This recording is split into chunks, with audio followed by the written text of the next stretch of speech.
Hello, welcome to the London Fanshawe debate in the 2025 Ontario election. I'm your moderator, Patrick Maloney. I'm digital editor with the London Free Press. And with us today are three candidates: Christopher West of the New Blue Party, Will Osborne-Sorrell of the Green Party, and Teresa Armstrong of the New Democrats. All candidates from all parties were invited to participate in today's debate, including the Progressive Conservatives. Thank you to the three candidates who've joined us. We're going to start with an introduction from each, 1 minute per candidate, and we'll start with the incumbent, Teresa Armstrong of the New Democrats. Thank you. Hello, my name is Teresa Armstrong, and I am proud to represent London Fanshawe as the incumbent MPP and Ontario NDP candidate. The Ontario NDP have real solutions to the challenges all Londoners are facing. We are focused on making life more affordable for everyone. We have the answers to housing with our Homes Ontario plan. We have the answers to creating new jobs, supporting Ontario's economy, and standing up against tariffs. We have a healthcare plan to get more doctors and nurses, reduce wait times, and provide universal mental health care services. And we're committed to strengthening education for our children's future. While the current government is out for themselves, the Ontario NDP is truly on your side. We are paying attention to what people need, and we know how to get things done to improve the lives of Londoners. Our ideas will help people thrive and build a better future right here in London Fanshawe. I look forward to our debate today, and I hope I can count on your support for February 27th. Together we can build a better Ontario. Will Osborne-Sorrell of the Green Party. Hi there. My name's Will Osborne-Sorrell. I am the candidate for the Green Party of Ontario in London Fanshawe.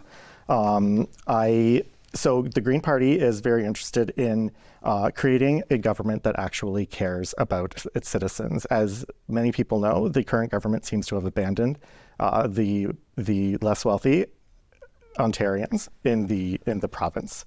My job as an MPP is to advocate for you and not play party politics. So if you send me to Queen's Park, I will not be there to play party politics. I will be there to advocate for the people of London Fanshawe and for all of Ontario.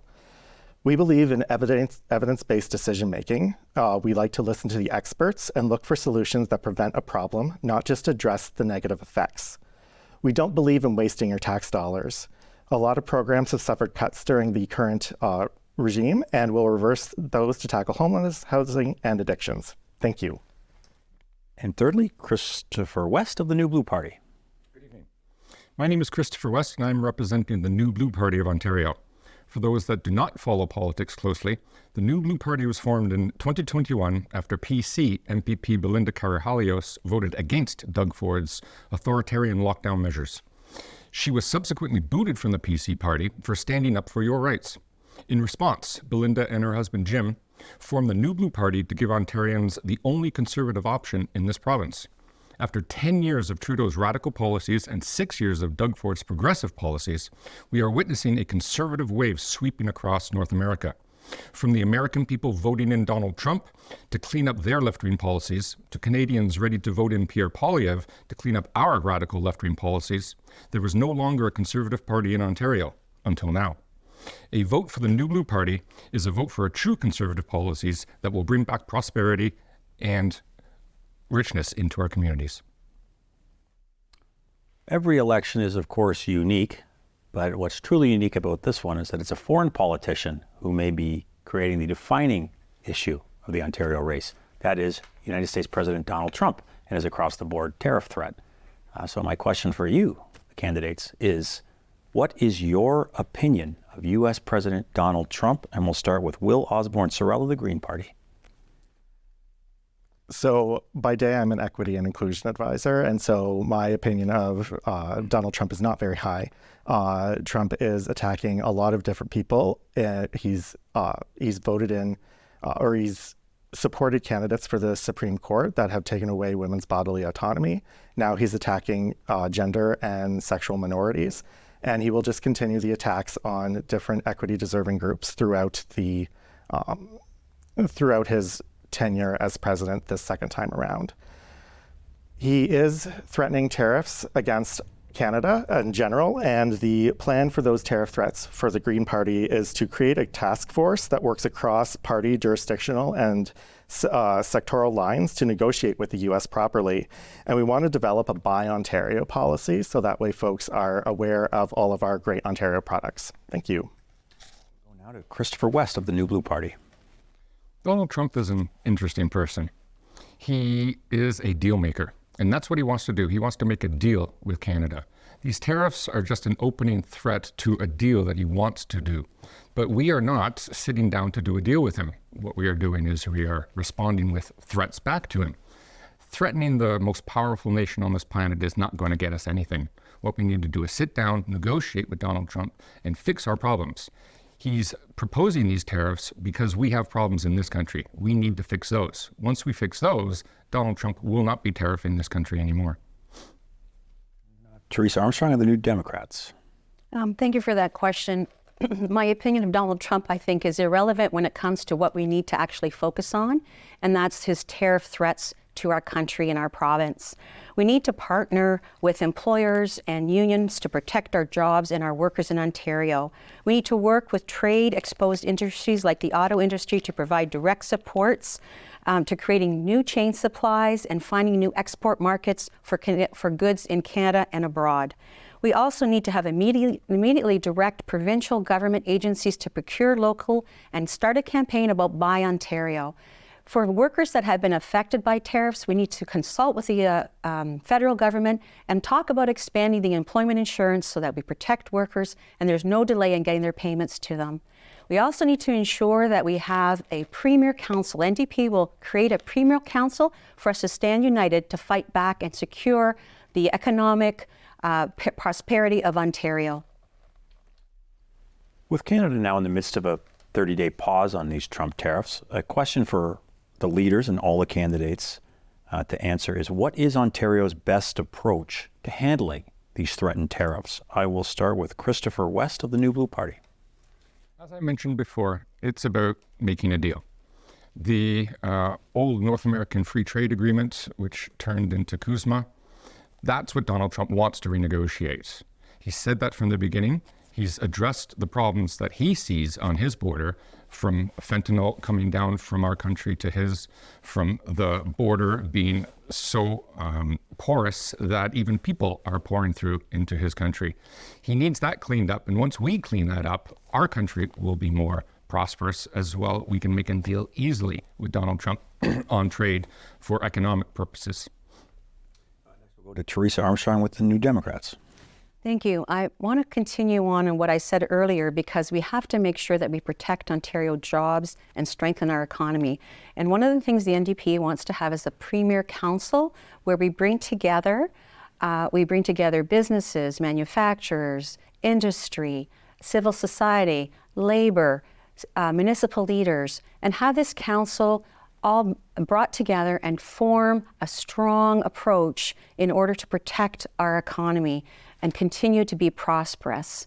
With respect to the broader Team Canada needs to be showing that we're all united as provinces, making sure that we are standing strong against Donald Trump's tariff threats, ensuring that our own borders in our country are broken down or at least opened up so we can trade within each other's provinces, and making sure that we promote buy local and Ontario goods so that we can continue to strengthen our economy. And we'll go now to Will Osborne-Sorrell of the Green Party. Thank you. So a lot of what Teresa has just said, I would actually just say ditto to be honest. I think that we do need to strengthen Ontario's economy. I believe that the Green Party is ready to create our tariff task force. As I said before, that tariff task force would operate across party lines, across jurisdictional lines, and across sectional lines or sector lines. We need to make sure that we are breaking down the barriers between provinces for our own for trade within Canada, and we need a strong Team Canada and a strong Buy Ontario approach in order to attack the threats, or in order to,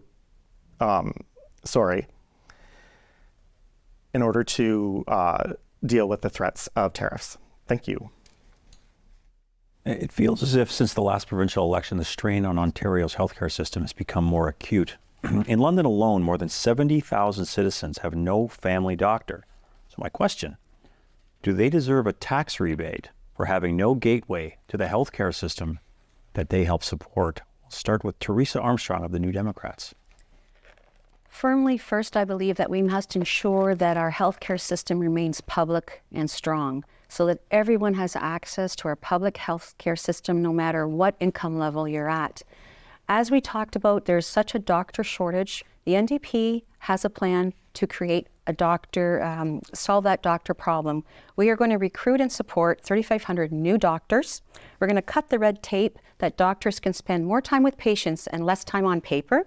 We're going to also clear the path for 13,000 international trained doctors to serve Ontarians and increase the residency spots province-wide.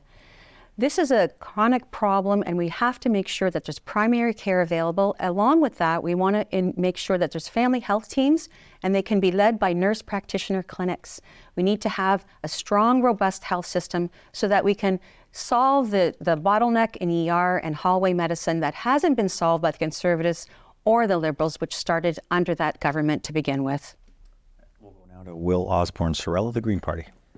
Thank you. So our plan is also to recruit 3,500 doctors through medical school positions and residency opportunities for international medical grads. We also want to increase nursing enrollments by 10% annually for the next 5 years. We really want to put people before healthcare profits because privatization just does not work for Ontarians, and we should be proud of our universal healthcare system. And so we want to keep that a universal healthcare system and end the privatization of our healthcare system. We also want to work to prevent illness by addressing the root problems like reducing social isolation, housing insecurity, and poverty in order to make sure that people do not have to face the illnesses that they face because of some of the root problems that we have with healthcare in this province. We'll go now to Christopher West of the New Blue Party. A tax rebate for people that do not have a doctor doesn't solve the problem of people not having a doctor. What we need to do is we need to recruit more doctors. The New Blue Party's policy is to rehire all the fired nurses that Doug Ford fired during the lockdowns, to rehire the doctors that were fired as well, to not abolish, but to rework the Ontario College of Nurses and Physicians to not be so top-down heavy when it comes to their opinions, when it comes to doctors' treatments of patients. The lack of doctors and nurses in this province is appalling. We need more funding for doctors. We need to recruit more doctors, and we recommend that we recruit the doctors and nurses that have been sent to the Americans. We want to bring them back as well to make our health ministries robust. The reality in Ontario seems to be that doctors graduating from medical school don't want to be family doctors. What, in your opinion, is the main barrier there, and what would be your party's solution? I'll start with Will Osborne-Sorrell of the Green Party. So the main barrier is that being a healthcare provider, especially a family doctor in Ontario, is exceedingly expensive, and people and doctors don't actually make the kind of money that people believe that they make. It's very expensive to run a family practice. Again, our plan is to recruit more doctors and to look for a fair payment system to ensure that we have an attractive healthcare system for doctors to come here and open up a family practice. We also want to make sure that those family practices include all kinds of different healthcare options to make sure that our healthcare is robust and that people are attracted to actually come and visit one of our family-centered clinics. We'll go down to Christopher West of the New Blue Party. One of the solutions to our health crisis here in Ontario is lack of doctors. But it's also, why can't we get doctors, especially family doctors, into our system? And we need an expansion of the medical schools themselves. We need to streamline those schools to get those graduates into family practices more. The nurses, we need also and the hallway medicine. It's not a good system that we have right now. And we are proposing to put more funding into doctors and healthcare workers across this province. Teresa Armstrong with the New Democrats. Our healthcare system is strained. We all know that there's a doctor shortage. So of course that contributes to the stress that doctors are feeling in their profession. I've met with doctors and they had talked about that the administrative burden takes away hours of time that they can spend with their patients. The NDP, we have a plan in order to have the administrative burden taken away from doctors so that they can spend more time with patients. The survey has been conducted by the Ontario Medical Association, and they showed the main reasons family doctors are leaving their profession is because of an escalation in administrative tasks, which the NDP has a solution for, and the time it takes to, away from direct patients, but also, as mentioned, financial strain and burnout. We have to get prepared in order to recruit new doctors. One of the plans that we have is opening up 13,000 spaces for foreign-trained medical doctors and creating more medical residency spaces throughout Ontario to solve this problem. Homeless encampments have become a common sight in cities across Ontario, including London. It wasn't that long ago in this province where that would have been unheard of. What is your party's plan to solve this social crisis? We'll start with Christopher West of the New Blue Party. Well, it's a loaded question because asking me how I'm going to solve the homeless crisis is something that we've been asking our governments for, well, as long as I've been alive. Homelessness is not new. It's just more robust. So we have to deal with the problem as to why these people are homeless and why there is such a homeless amount of people in this city is mainly because of taxes and government overreach.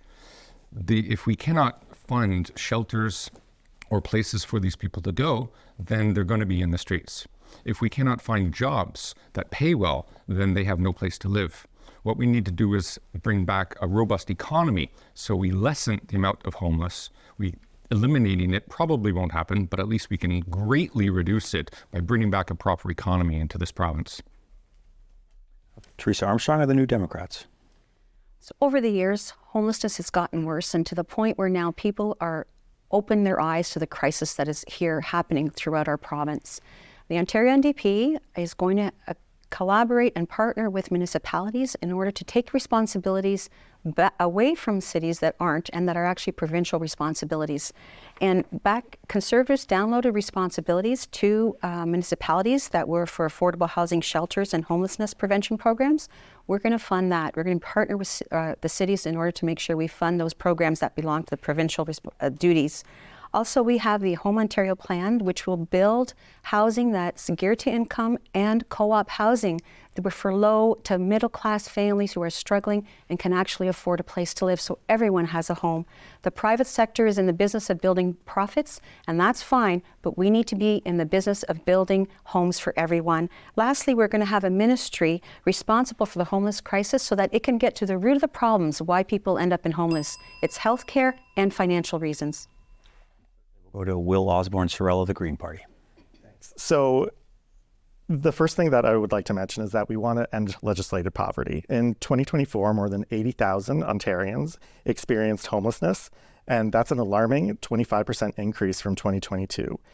So we'd want to first phase in some basic income for the people of Ontario. We also want to take a housing first approach to the homelessness problem by supporting people in encampments with housing and support needs, especially mental health needs. We also want to provide security by building new affordable homes, by working with nonprofits, and building 250,000 nonprofit and co-op homes with 60,000 permanent supportive homes with guaranteed funding for mental health, addictions, and other supports. Before you answer this next question, I just want a reminder for our viewers that all the candidates in London Fanshawe, including the Progressive Conservative candidate, were invited to participate in today's debate. So our question, what does Ontario need Doug Ford's promised $1 billion police college overhaul in Aylmer when so many of our school kids are attending school and class in portables parked outside of the school buildings? I'll start with Teresa Armstrong of the New Democrats. So, of course, we need to make sure that we support our schools. And we have a plan that it's a multitasked, faceted plan. First, we need to ensure that our schools are fixed. As mentioned, under the Liberals, there was a deficit regarding school renovations, and it's only gotten bigger under the Conservatives. As the NDP, we're going to invest an additional $830 million a year to clear the repair backlog, and within 10 years will keep up with the school maintenance needs. Buildings are where kids learn. They need to be safe, secure, and appropriate places for educators that work there and families and students that attend those schools. It's not acceptable that we allow them to deteriorate to the point where people are struggling and they can't have a good learning working environment. We'll go now to Will Osborne Sorrell of the Green Party. So we're going to immediately increase the per student funding to $1,500. There has been a serious lack in student funding in order to keep our buildings a place where students can actually learn for a very, very long time. And we seem to keep gutting the education funding system. We also want to work with the federal government to ensure adequate funding for high quality $10 a day childcare. And we also want to immediately increase per student funding at colleges and universities as well by increasing that funding by 20%. The truth is that from elementary to high school, all the way to university and colleges, our entire education system is entirely underfunded, and the Greens have a plan to start funding education properly in order to make sure that our schools are a place where people can learn. We'll go now to Christopher West of the New Blue Party. Thank you. The money proposed for Aylmer's Police College is just an example of not funding being put into the proper areas. As the moderator suggested, that funding would probably be better spent onto our schools. When it comes to portables in schools, the reason why schools have so many portables is because there are not enough schools. What we need to do is build more schools. And once we have more schools with more space, we can eliminate those portables. I went to school on a portable, didn't like it one bit, and I would love to get rid of those portables by building more schools. Okay, so imagine you were in charge of Ontario for a day. You could snap your finger and pass one policy right now. Perhaps, for example, raising or lowering the minimum wage. What would it be? And we'll start with Will Osborne Sorrell of the Green Party. I think that the most important part of being a leader for a day is to recognize the equity issues that we do face in Ontario, and the Greens have a process for addressing some of those equity needs. So I would follow the Green Party process for addressing those equity needs, such as doubling the ODSP and improving the ADP programs. We want to reenact the Pay Transparency Act, which was repealed by this government, and the Pay Transparency Act was an act to make sure that there was pay equity across the board. We'd also want to enact the Intimate Partner Violence Epidemic Act of 2024 into law, because there is an intimate partner violence epidemic in this province. And I'd also want to reform the current justice system to reduce the disproportionate representation of Indigenous, Black, and racialized folks and destroy all data from carding. We'll move now to Christopher West of the New Blue Party. If there was one policy I would change with the snap of my fingers, I would have to make it a policy that will benefit every Ontarian. And that one policy that I can think of is the New Blue Party's proposition to reduce the HST in Ontario from 13% to 10% instantly. Once that happens, we also propose to eliminate the HST completely. What that will do is that will put money back into Ontarians' pockets immediately, every month, not a $200 check one time. Okay, and now to Teresa Armstrong of the New Democrats. I think that question, there's so many things that I would want to do, but I think at the root of the problem, what I would want to accomplish is making sure that there's transparency and accountability how government spends their money. Making sure that the money that's spent is on the front lines for services that we all depend on, healthcare, education, making sure we have affordable homes under the Homes Ontario plan, having a public safety plan, making sure that people have access to mental health universal health care, ensuring that cities are having a partner when it comes to transit, for an example.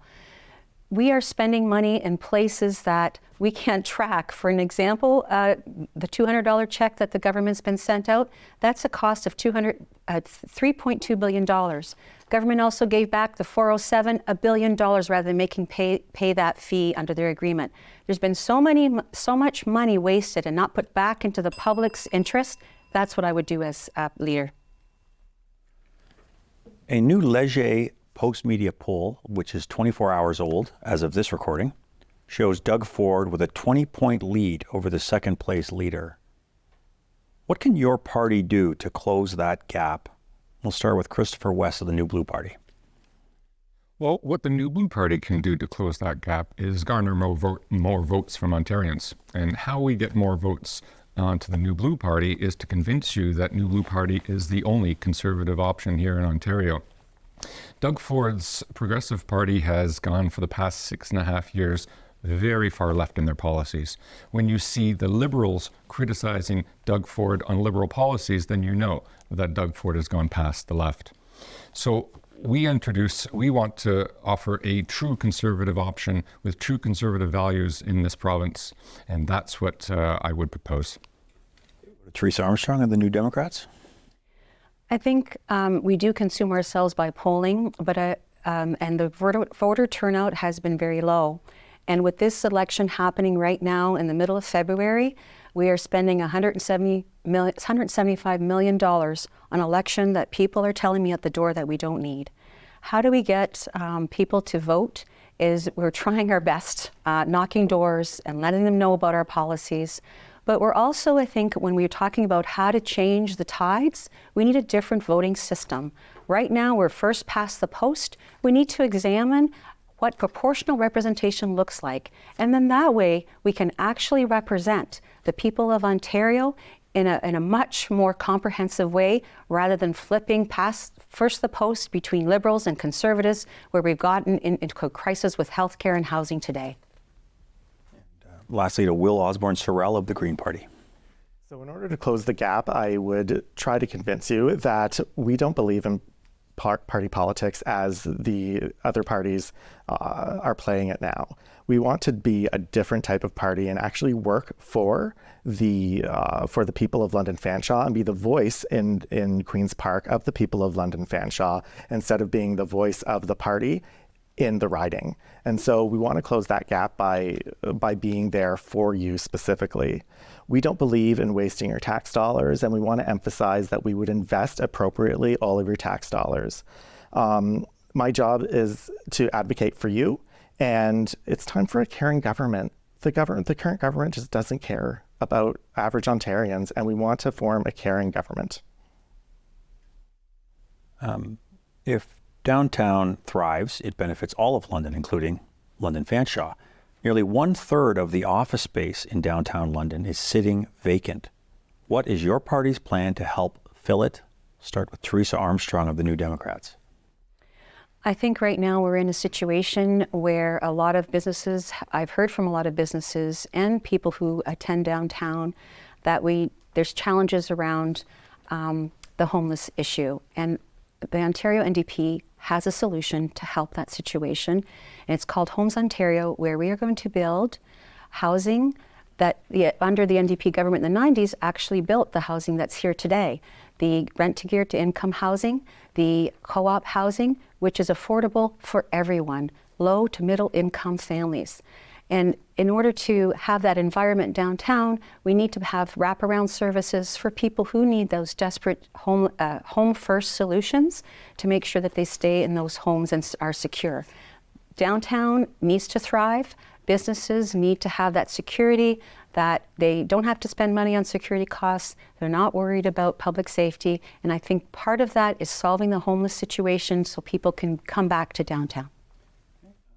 Will Osborne-Sorrell of the Green Party. As was already mentioned, the homelessness problem is preventing a lot of businesses from wanting to locate downtown. And so that would be the Green solution to solving some of the empty spaces to downtown. Again, we have a housing first approach to resolving these issues in order to make downtown a space where people want to go and to thrive. The downtown area is somewhere where we want people to go, and we will absolutely get there by taking that housing first approach to homelessness, and also by supporting the local businesses by making the downtown a place where small businesses can not expected to have unexpected cost increases, and in working with insurance providers to develop affordable commercial insurance programs. We'll go to Christopher West of the New Blue Party. Yes, the reason why a lot of businesses have left the city, as well as other medium to large cities in Ontario, is mainly because of the taxes. Doug Ford's taxes have regulated them so much that they decided that it's cheaper to do business if they open their business in the U.S. So the flood of Canadian businesses that have gone to the U.S., we need to draw them back. And how we draw them back is reducing taxes. That is the best way. Give these businesses reason to come back. Give them an incentive to come back. And once we do that, we will see the businesses come back. Okay, please take a breather and bear with me while I get through this protracted question. Asked about increasing Ontario Disability Support Program rates, Premier Doug Ford expressed support for Ontario Works, but added, quote, "Healthy young people that are sitting on the couch watching the Flintstones, they should be out there. They should be working."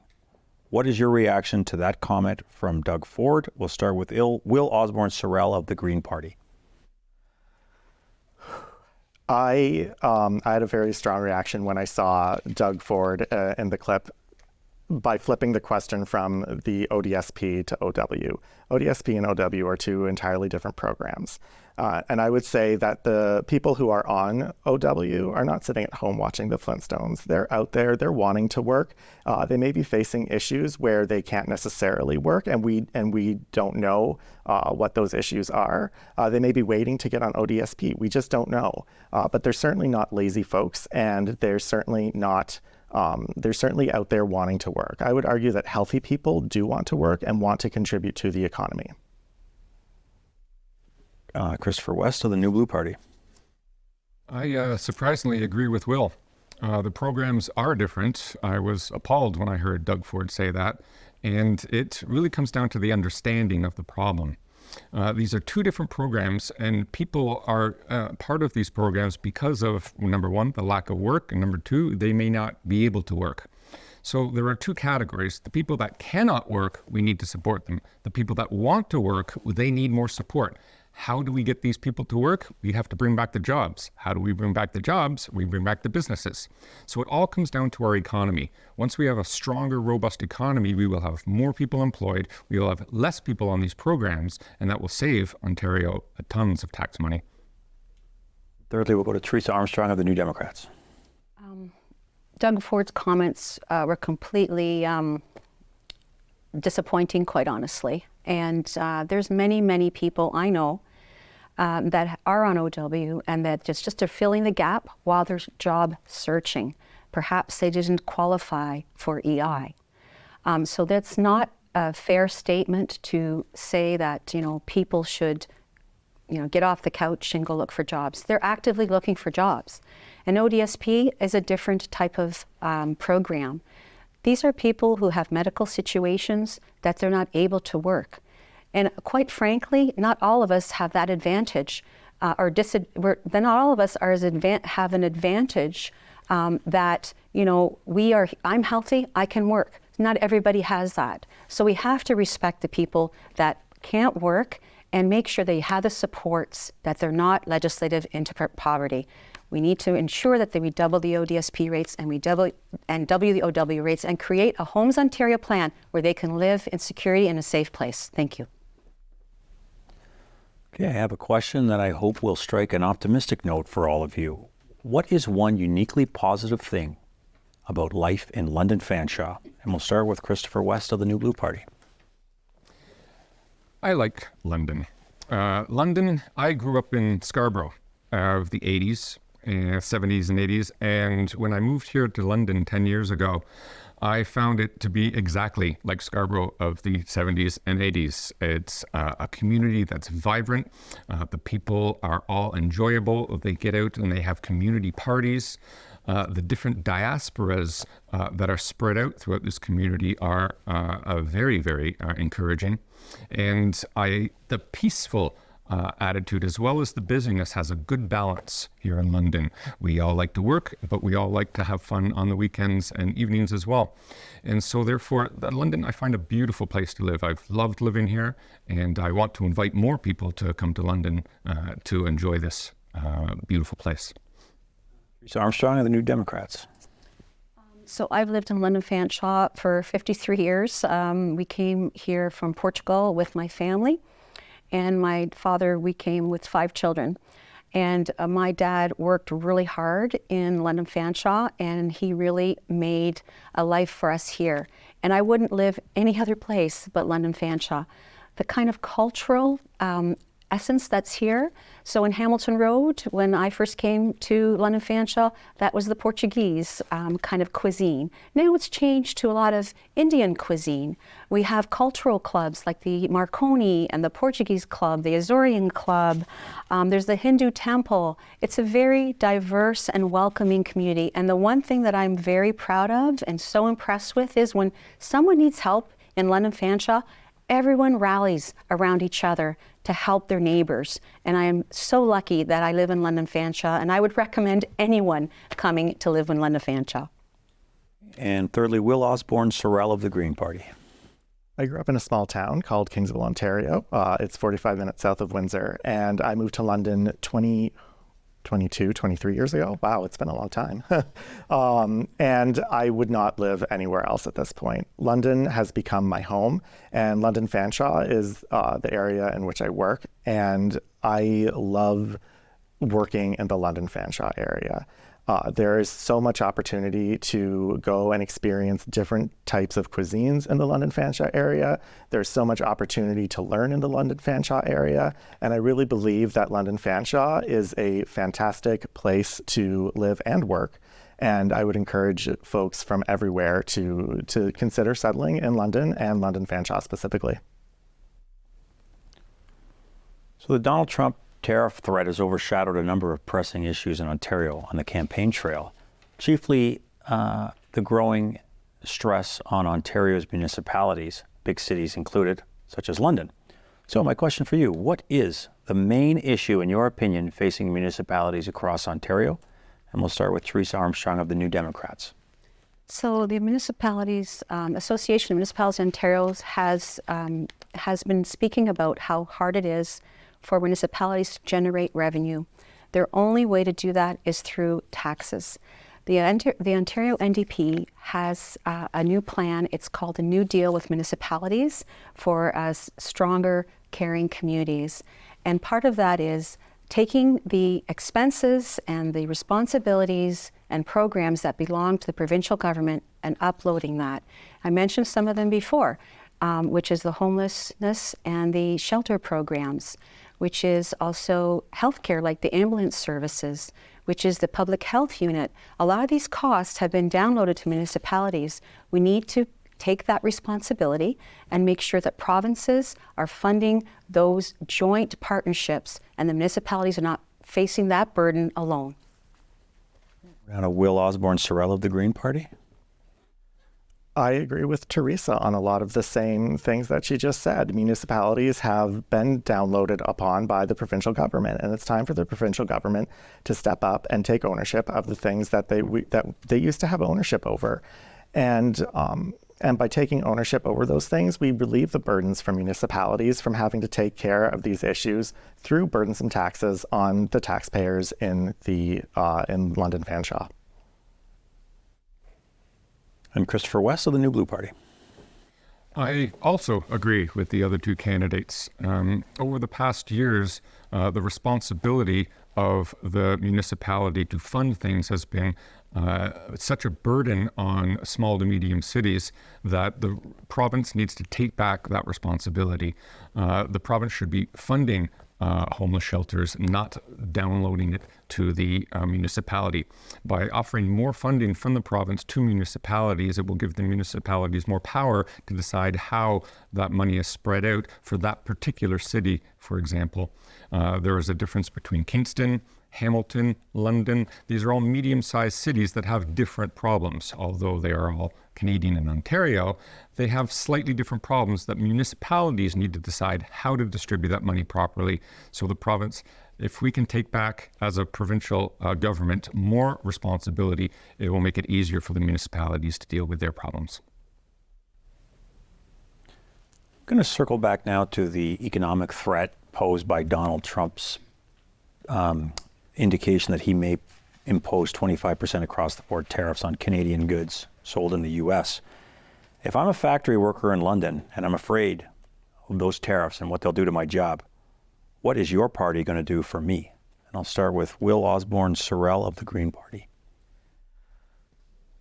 Again, we need to stand up to Trump, and we need to start telling him that if we are going to if he's going to impose these tariffs on us, then we are going to start imposing more Buy Ontario and more Buy Ontario programs in this province. We need to make sure that we're standing up to him and saying, no, this is not how we treat our friends and our neighbors. The United States and Canada have had a long-lasting relationship, and this is not how we treat friends. So in response to the question, I think we really need to put Donald Trump in his place, to be honest. Christopher West of the New Blue Party. The threat of tariffs are exactly that, it's a threat. I can't give you a hypothetical answer to a question that if something hasn't occurred yet.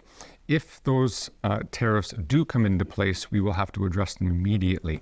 But if a person came to me and said, I'm afraid of losing my job if these tariffs come into place, then we as a government, we would assure you that we will assist you in every way possible to either find a new job or support you as you are finding a new job.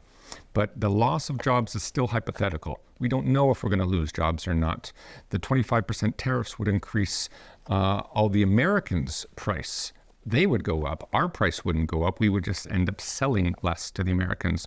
So a simple business solution would be to sell more to ourselves or sell more to other regions. If the Americans still want to pay 25% more for our products, then they choose, but we can easily sell to other markets. Teresa Armstrong of the New Democrats. I think that this has given us an opportunity to plan for strengthening our job market and our economy. And one of the things the NDP is always about is about protecting jobs and workers. And we will partner with Ontario employers and unions to protect jobs for Ontario workers. We'll work with trade-exposed industries like the auto industry to provide direct support, creating new supply chains and finding new export markets for their goods in Canada. We'll work to identify projects like in housing and infrastructure that can start immediately so we can get workers working on those projects. We'll immediately direct provincial agencies to prioritize Canadian goods in procurement processes and launch a Buy Ontario campaign to promote Ontario-made goods. If you lose your job because of a tariff, we're going to work with the federal government for expanding the employment insurance program so you don't have delays and that you'll be protected while you look for another job. And also breaking down barriers, interprovincial trade barriers. We need to do that. This is an opportunity to strengthen our economy. Okay, thank you. So what used to be shockingly low voter turnout in provincial elections is now just low voter turnout. The shock has worn off because it's every election where turnout is low. My question for you is, what would you say to a citizen to encourage them or motivate them to get off the couch, get out of the house, and cast their ballot on or before the February 27th vote? We'll start with Christopher West of the New Blue Party. It's no secret that Doug Ford called this election in the dead of winter, knowing that people will stay home and not vote. So he is bargaining that you won't vote for his opposition. And that's how we make change in this province. If we don't like the current government, we have to vote to change. So unfortunately, we might have to drudge through the snow to get that vote done.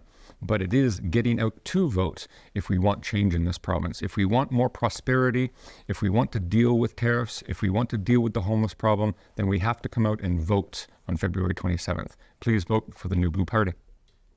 We're now to Teresa Armstrong of the New Democrats. I think I'm hoping that voters will be at a point where they see that so many things that we're in a crisis situation is going to affect how we live. The cost of living, and affordability, our healthcare system, that we don't have enough doctors, our education system, where our schools are crumbling and are underfunding for student per capita. These things are so important, and it's affecting you directly. And the fact that we're having a February election, it really is, for me, I feel like it's a voter suppression issue. If the weather is bad, if you have a walker, if you have a cane, maybe you're not balanced on your feet, maybe you're working shift work, and the weather, today we have a storm, so the driving conditions. I can only say that please go out and vote this time around. Make your voice heard. Change this government into an NDP government that's going to bring solutions to your lives. And thirdly, we'll go to Will Osborne-Sorrell of the Green Party. I feel like we're doing a lot of agreement on this stage today, because I have to say that I agree with the other two candidates, and that this is clearly a way Doug Ford is hoping that you aren't going to come out and vote in this election in order to keep his party's majority government. And so all I can do is say, please come out and vote. The Greens are offering real solutions, and the Greens are offering solutions by experts, and we listen to those experts. And so we want to create a province where people actually care. And one of those things that shows that we care is not by holding elections in the middle of winter, when people who are unable to vote for various reasons can't actually get out of the house. I would also say that, sorry, my mind went blank. I don't know what else I was going to say, so I'll just end it there. And that brings us to our closing statements. I'd like to thank the candidates who are with us today and remind you, the viewer, that all the Candidates in London Fanshawe were invited to participate in this debate. Each of you will be given 1 minute for your closing statement, and we will start with Will Osborne-Sorrell of the Green Party. Again, I just want to emphasize that it's time for a government that actually cares about you. The current government does not care about the average Ontarian, and it's time for that to change. I would also like to emphasize that my role as an MPP is to advocate for you and not play traditional party politics. The Greens want to do politics differently. And if you are ready to do politics differently, if you are ready for people who will advocate for Ontarians, then please vote for a Green Party candidate. We'll go to Christopher West of the New Blue Party. Thank you. As you can see from the last 6 years of Doug Ford and his progressive government, and from the debate tonight, that a vote for the PCs is the same as a vote for the Liberals, is the same as a vote for the NDP. They're all the same policies of taxing Ontarians to death, wasting billions of dollars on useless projects, ignoring the crisis on our streets, and taking away your rights to choose a better way of life. The New Blue Party will remove the destructive critical race theory and gender ideology from our schools. We will rehire all doctors and nurses that Doug Ford fired during his lockdowns. We will lower electricity rates by demolishing the windmill money pits that scar our beautiful landscape. We will end all discriminatory DEI initiatives from the government, especially in education and healthcare. We will really put money back into the pockets of Ontarians by eliminating Doug Ford's carbon tax and lowering the HST from 13 to 10% permanently. Vote New Blue Party, the only conservative option in Ontario. Thank you. Thirdly, we'll go to Teresa Armstrong of the New Democrats. I immigrated to London with my parents 53 years ago, and I live right here in London. I've built my life here, raised my children here, and now I watch my grandchildren grow in this incredible community. With many years of experience and deep understanding of the issues that matter to our community, I am proud with the work that we have done, standing up for workers, families, and seniors. Looking ahead, we know economic hardships and threats like tariffs are on the horizon. Under Doug Ford's leadership, our province is worse off than it was 7 years ago. And before that, Liberals also left people behind. Every day I hear from people that are struggling, who feel like life's getting harder, not easier, but it doesn't have to be that way. I am committed on championing policies that protect you, your jobs, support workers, and provide reliable solutions for all Ontarians. I look forward to the opportunity to continue to build a stronger, more resilient community. I hope I can count on your support. Thank you so much for having me here today. Yeah, I want to give my sincere thanks to our three London Fanshawe candidates who put their names on the ballot and joined us for today's debate: Christopher West of the New Blue Party, Will Osborne-Sorrell of the Green Party, and Teresa Armstrong of the New Democrats. I'm Patrick Maloney of the London Free Press. Thank you for watching, and I remind you again, please do vote on or before the February 27th Ontario election.